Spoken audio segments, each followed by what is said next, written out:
Okay, so this is, again, attempt number 3. The first 2 videos, I walked you outside and showed you a painting that I finished up this morning. And the chaos of my horrible sewing room. And blathered on and on and on about the insane amount of work I have left to do. And I'm just going to line it out. Okay. This is a little notebook that I made one time. Dollar store, little dollar store binder, and then I glued some fabrics to it. So, ow.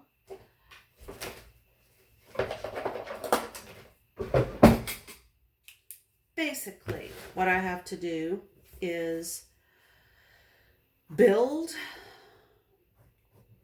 or buy, I have paint on me,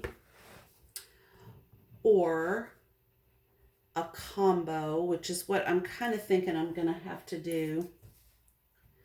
Closet shelves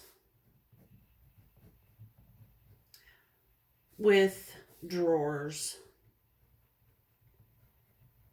Okay, so that's like, for this room right here, that is number 1.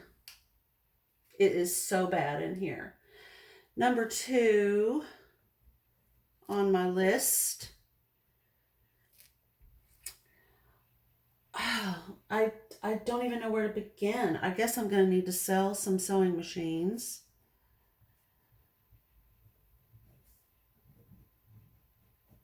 I have way too many. Number 3, but really it's kind of a number 1. So also number 1 is create sewing class curriculum. I need to find out if it's definitely going to be heirloom. And then what will it be? I'm kind of leaning toward either a lace and fabric quilt block. I've thought about that a bit. I also have a lace and fabric pincushion pillow.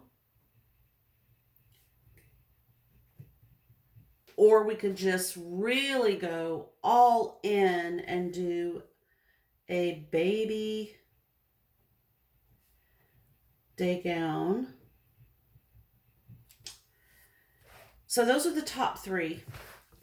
Build or buy, or a combo of closet shelves with drawers. That closet is driving me mad.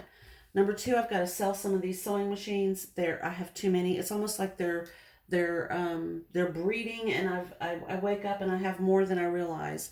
And then number 3 and also number 1 is create sewing class curriculum for an heirloom class with either a lace and fabric quilt block, a lace and fabric pincushion pillow, or a baby day gown. That's drill down. That's what I need to start working on. Okay, after I finish the McCalls M5822 bag for my older daughter, and of course the 2 projects for my youngest daughter. She's got a Pendleton wool blanket that needs some help, and a pillow that her doggos decided was a chew toy that I need to fix. Okay, so here we are. Let me move this out of the way. Here we are. We have created we've cut out the straps and the edging for this bag out of the new pink fabric. The next step here is to go ahead and add the, let me move that out of the way. I'm basically creating straps out of fabric. What I wanted to do a couple days ago, I'm now getting around to doing. So if you have a print that's directional, I recommend that you check when you're lining up your fabric. See, I'm going to need to piece the these two little pieces on either end of the strap to make the straps long enough. But it is a directional print, meaning the birds are all going one direction. They're not tossed. So I need to make sure when I'm stitching this that these birds are all facing this direction and not upside down, because that would be very obvious.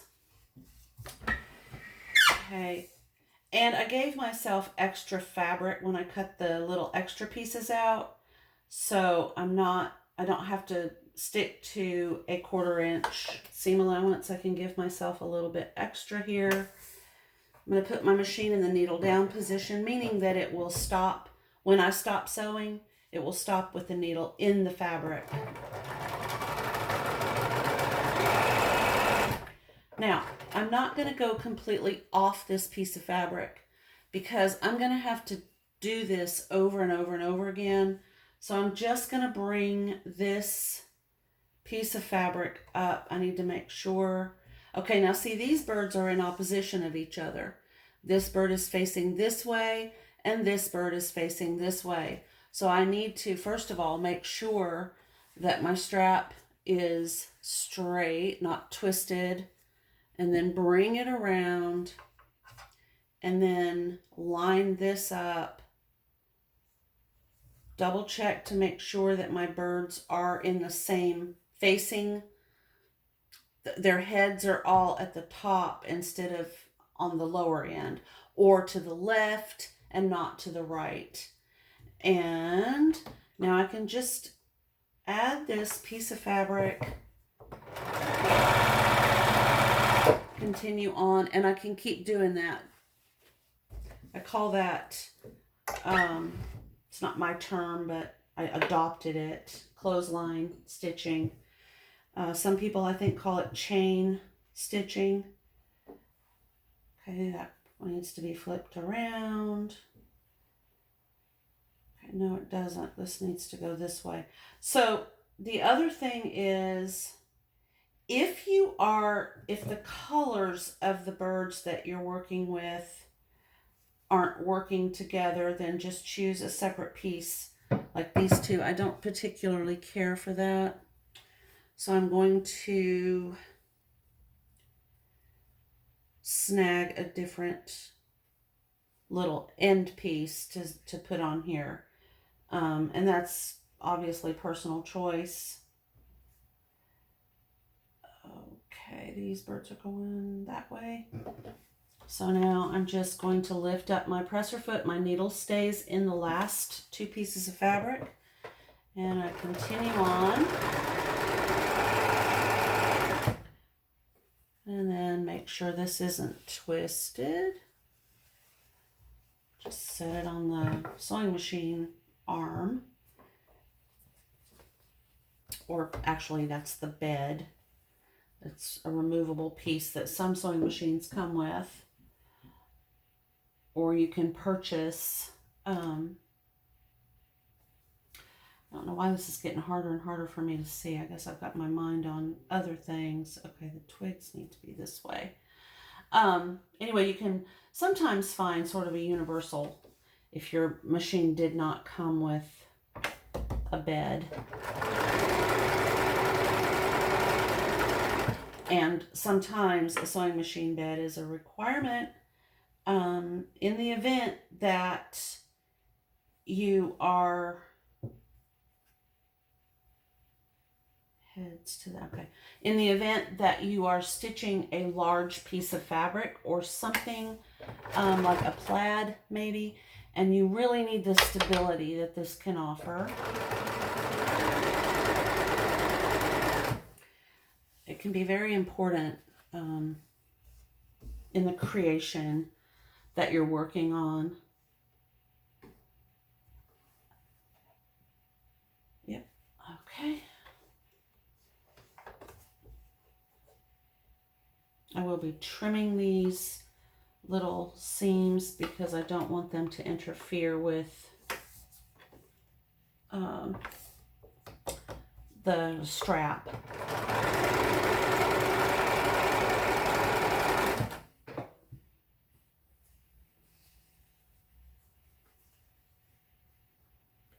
Okay. We are almost done. I just love this fabric. It is, it's just adorable to me. But then my favorite color is pink. Which, you know, I'm sure you didn't know that. Some people do.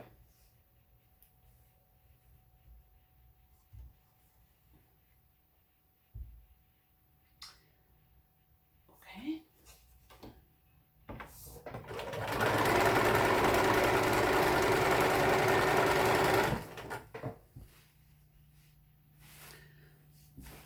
All right, we'll just have to see. Now to get my needle up, I can either manually do that with the flywheel over here, or there is a function on the back of my presser foot. I'll show you. And if I'm on my presser foot with my foot, if I just press on the back end of my presser foot, my needle will lift and stay lifted. And there you go. Oh, goodness, okay. Yep, we're all done with that, I think. I feel like there's another strap somewhere. Let me see how many I have. 1, 2, no, that's it. Okay, so now I'm going to cut these apart.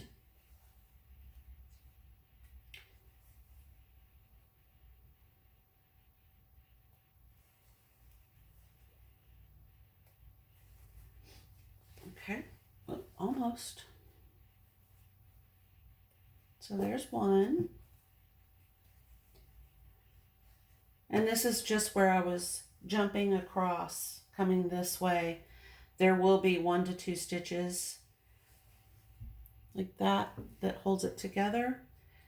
Hence the term clothesline stitching.